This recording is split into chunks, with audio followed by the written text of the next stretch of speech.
Hello friends, in this video I will show you how to fix you are not able to shut down your Windows 10 or 11 PC or laptop using power button.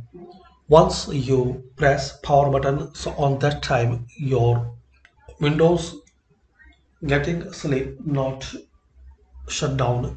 So to resolve this problem, click on Start, type here Control Panel, open Control Panel,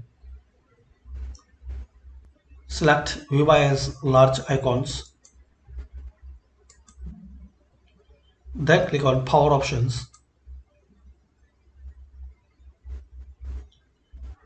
Now here click on choose what the power button do.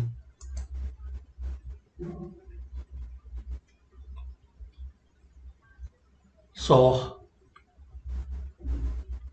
here is the option when I press the power button.